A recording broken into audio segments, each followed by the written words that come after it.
Hey everyone, how's it going? I grew up on a little farm in the outback of Australia with my mum, my dad, and my three older brothers on this tiny little pig farm. And it was a pig farm that was sort of like one of those battery pig farms where the pigs are just locked up in these sheds. They're never allowed outside. They just stand up and sit down and get fed, and that's all they do. And when I was about 6 years old, I woke up in the middle of the night and I ran up to the pig shed and I set free all of the pigs. And I ran back to my room and I went back to sleep. And I awoke the next morning to my dad shaking me awake. And my dad took me up to the pig shed. And none of the pigs had moved. They all just stayed in their pens. And my dad looked at me and he just said, "See, they want to be here. I hope you've learned something." My dad is this very, very serious, stern, impatient type of man, and he dominated my life. So I had to work on the pig farm with him every day growing up. But my dad wasn't just a pig farmer. He was this jack of all trades, my dad. So he wasn't just a pig farmer. He was also my school teacher. And I don't mean a teacher at my school. I mean my actual teacher. But he wasn't just my teacher. So I saw Dad every day at school and every day working on the pig farm with him as well. So all I had were weekends. Weekends were my times away from Dad. And on Sunday, me and my family would go to church. Dad was the minister at the local church. So all I had was Saturdays. Saturdays were my respite from Dad. And when you grow up in the outback in Australia in these tiny little areas, all you do on Saturdays is play sports. Dad was my football coach, my basketball coach, and my tennis coach. He was everything in my life, this very serious, stern, and impatient man. And my dad, this serious man, he says he's never said a swear word in his entire life. And we couldn't believe this as kids, that he'd never said a swear word. And even as kids, I'd say, "How's this possible, Dad? How's this possible that you've never said a swear word?" And he had the same answer every time. It was just, there are other words you can use, and there's no need for that language. And I'm not kidding, I've seen him walk around the back of the car at night time in the darkness and hit his shin so hard on the tow bar of the car that he's just dropped to his knees, looked up at the moon, raised his fists, and just yelled, "Curses!" He yells curses. Like a Scooby-Doo villain, he yells curses. These are the other words that my dad uses instead of swearing, is these kind of words. And the other thing he does instead of swearing is he just yells his feelings. So Dad will just be out working on the farm and we'll just hear this scream, just, "I'm angry, I'm upset, I'm annoyed." He just yells his feelings. So when I turned 19 years old, farm life wasn't for me. I had to get away from the farm. I turned 19 years old, I started going to university, and I moved to the city. I went to university and I studied the arts, and I became a vegetarian. And around this time was also the time when my second oldest brother, Alf, moved to a place called Kangaroo Island. And it's this little island off the coast of South Australia. There's this beautiful natural wonderland, Kangaroo Island. There's all kangaroos and koalas and all the natural wonderland things that you guys want to see, all you tourists. And there's no introduced species on Kangaroo Island either, so that's why these natural things get to thrive. And my dad loves Kangaroo Island. He goes and visits my brother every single weekend, and he loves Kangaroo Island. He's never been anywhere else in the world, my dad. Never travelled, never even been on a plane, and he's got the same excuse for not doing this, and that is, why would I need to go anywhere? Kangaroo Island is right there. And even now I'll say to him things like, "I've been to Japan and places like that, Dad." He said, "I've seen Japanese people on Kangaroo Island. Why do I need to go anywhere else?"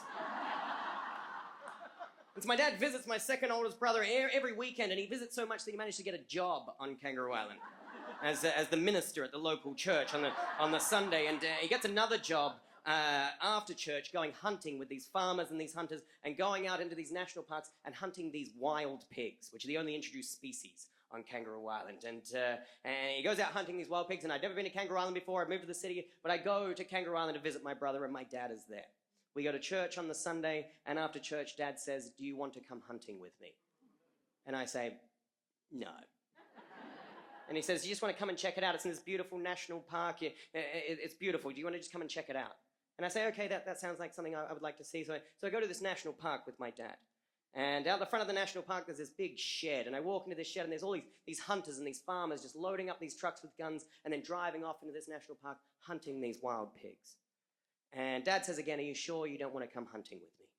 And I say, oh, no, I don't need to do that. And he says, okay, that's fine. I'll organize a ride home for you to your brother's house. That's fine. Just help me load up this truck with guns and then you can go. And Dad hands me a gun. And I don't know if you've ever held a gun before. I'm in America. You're probably all holding right now. I don't know, but some of you will know this. Dad hands me a gun and it is awesome. And I feel the weight of this gun. I feel this weird sense of power. And I just go, yeah. Let's shoot something. I want to shoot something. I want to shoot this thing in my hands. And Dad says, great, we load up this truck with guns. And then Dad and I just drive this truck off through this national park. We park the truck. And then Dad and I just walk through this national park, just hunting these wild pigs. After about 3 hours, Dad has shot 6 wild pigs. I have shot none. I enjoy looking through the scope at things. I put mud under my eyes and I'm jumping out from bushes going, I'm having a really good time. And I keep looking through my scope at things and sort of messing around. Dad keeps thinking I'm going to shoot something when I'm not. I'm just sort of looking through this thing, and he's getting very annoyed with me because he's screaming I'm annoyed. And he says, look, you're annoying me. Do you want to shoot something? And I say, no, Dad, I'm having a great time. This is fun. I feel like I'm in Predator or something like this. I'm having a great time. And Dad says, no, I'm going to find you something to shoot. And he disappears off through these trees, and he comes back about 10 minutes later, and he whispers, I found you something. And I follow him through these trees, and he tells me to look through the bushes through my scope, and I look through my scope, and I see a pig. And it is a big pig. And it is just laying in some mud. And it has a bunch of little babies just surrounding it and suckling to its teats. And I'm looking at this sleeping mother pig through my scope, and Dad just whispers in my ear, it's easy. And I'm looking at this pig and I say, I know this is easy, Dad, but this is a bit fucked, don't you think? And he says, there's no need for that language. And I'm looking at this pig, and Dad says it's easy. They're an introduced species. You're helping. They ruin the environment. You're helping. You can do this. And I'm looking at this pig, and I think, I can't do this. I can't do this. And I turn to my dad, and I say, do I have to shoot the little babies as well? And he says, no, just shoot the mum. They'll die by themselves. And I'm looking at this pig, and Dad says again, it's easy. It's easy. You're helping. You can do this. And I think, yes, I can do this. And I sit for what feels like forever just looking at this sleeping mother pig, and I think, no, I can do this. I get the pig's head in my sights, I close my eyes, and I pull the trigger. When I open my eyes, I see Dad's back in front of me. And I see it just drop to the right. And I have just shot Dad in the back. And I drop the gun in shock, and Dad swings around, grabs himself by the shoulder as blood comes out from between his fingers. He looks at me, his eyes are wide, and he just says, you fucking shot me! And then he just unleashes this tirade of abuse. Says, you effing shot me, I am effing dead, you have effing killed me. Do you know where we are? We're in the middle of nowhere. I am effing dead. And secretly, in the back of my brain, that little switch just wants me to go, there's no need for that language, but I don't say anything like that. And Dad just keeps on this tirade of abuse. He just says, I can't believe it's you. Out of all of my sons, you're the one who kills me. The vegetarian. The city boy. And he pulls out his phone, he throws his phone at me and just says, call Mum, tell her you've killed me and I'm dead.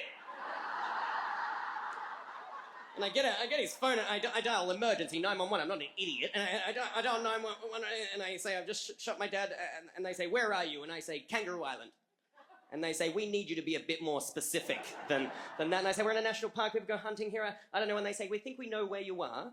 There's a property about 1 kilometer away. Do you think you can get him to that property? And I say, yeah, he seems okay.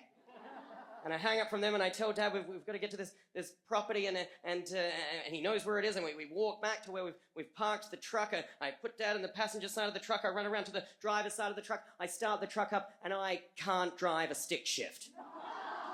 And this is a big old truck with one of these things on the steering wheel, and all I do is I grind it into a gear, and we bounce forwards and stop. And Dad screams in pain. I start it up again. I grind it into a different gear, and we bounce forwards and stop again. And Dad screams again, then turns to me and says, "Get out." And I get out of the truck and walk around to the passenger side as Dad slides along the seat, leaving this trail of blood along the back of the seat, and drives himself to this property. Now, all they've told me to do on the emergency line is just to make sure that Dad stays awake, which is good now that he's driving. And he drives himself to this property. The helicopter is there. They load him into the back of the helicopter, and he gets taken to hospital for free.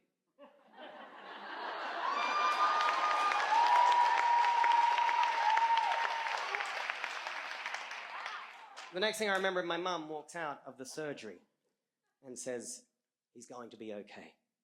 He's lost his collarbone, and he had very little blood left in his body when he got here, but he's going to be okay." And she says, "Do you want to go and visit him?" And I say, "No." I do eventually go in and visit him, and Dad looks at me and says, "I hope you've learned something." I tell you what, I did learn something. I learned that sometimes that kind of language is necessary. 10 years later, I'll also learn another thing. Dad has almost been shot about 12 times by different friends and people he goes hunting with because he gets impatient and jumps in front of them just as they're about to shoot something. Thank you very much.